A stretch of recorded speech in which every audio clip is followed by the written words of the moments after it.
Welcome to my YouTube channel! I-share ko po sa inyo ang aking OOTD. Ang lakad namin ngayon, Children's Party. At alam nyo ba, ang weather dito po ngayon ay napakainit. Nasa 90 degrees po ang init dito ngayon. So, syempre, minsan kailangan iisipin po natin ang ating susuotin. Depende sa weather at unang-una po, depende rin po sa mga pupuntahan nating mga okasyon.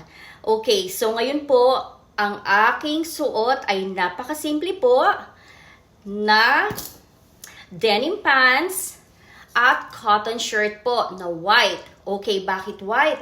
Kasi syempre kung magda-dark color tayo at ganito kainit ang panahon, parang mas lalo tayong maiinitan, di ba? Ayun, isang tips ko po sa inyo ha. Pagka ang panahon po, depende sa panahon na ang isusuot po ninyo, katulad nga ngayon, 90 degrees, ang init po dito, hindi po pwedeng magsuot tayo ng mga dark colors. Kasi parang lalo tayong maiinitan.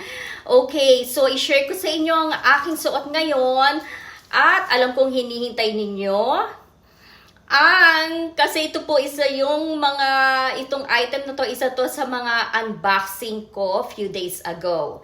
Ito po ang wide denim pants. Wide po ha, ibig sabihin maluwag.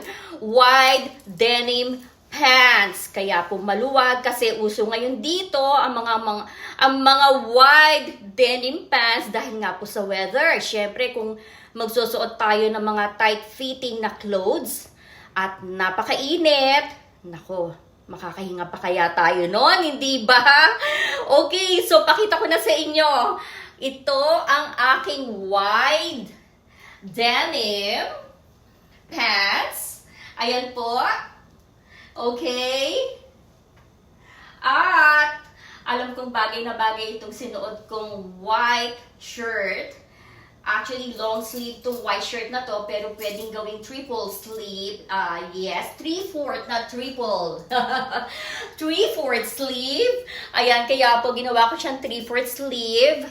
At syempre, medyo manipis ang ating suot. Kaya ang ginawa ko po ngayon, meron po akong lace na insert. So, I have a lace insert. At syempre, para medyo maganda naman ang suot natin at hindi mukhang plain na naka-white shirt lang, ginamit ko na rin ang aking turquoise na round na jewelry po. Ayan po, oh. Ayan, sana po nagustuhan ninyo. Kasi po, sabi ko nga, magmamatch ito sa color ng aking denim na blue. O, hindi ba? Sana nga itataas ko ang hair ko ngayon, pero sabi ko may iba naman. Ibababa ko naman ang hair ko.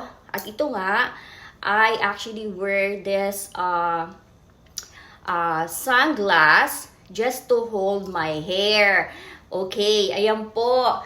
At pakita ko po ulit sa inyo. At ang suot ko pong sandals ay espadrille. So I'm wearing this espadrille sandals.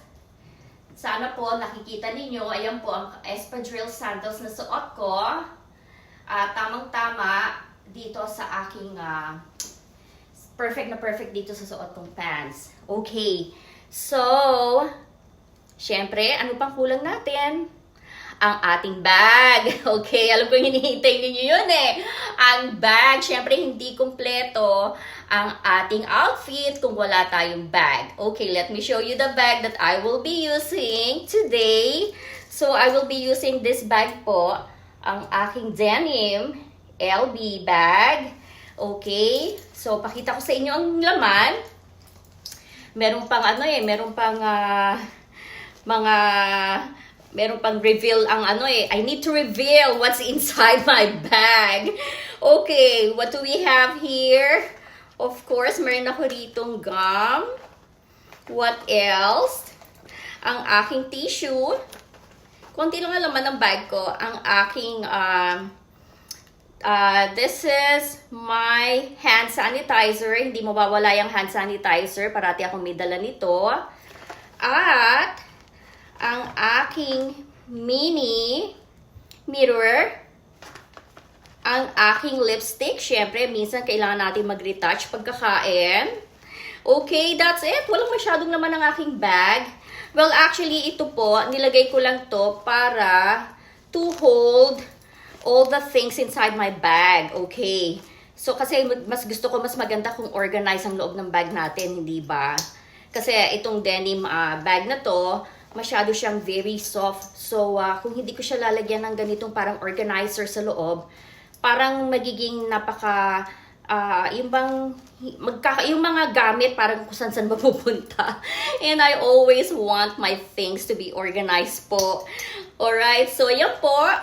At sana, nagustuhan ninyo ang aking OOTD. Yun nga katulad ng sabi ko, ang ating mga isinusuot po depende rin sa okasyon. Kung ang okasyon po calls for a very casual look, syempre, kailangan naka-casual po tayo, no? At hindi naman po pwedeng halimbawa katulad nga yan, children's party. Tapos naka-tight fitting tayong clothes. Tapos yung bang todo, yung bang mga damit na masyadong colorful. Parang sa palagi ko hindi babagay. Yung bang medyo semi-formal na damit, para palagi ko hindi po babagay sa okasyon. So, syempre pagka ganito, this will be an outdoor.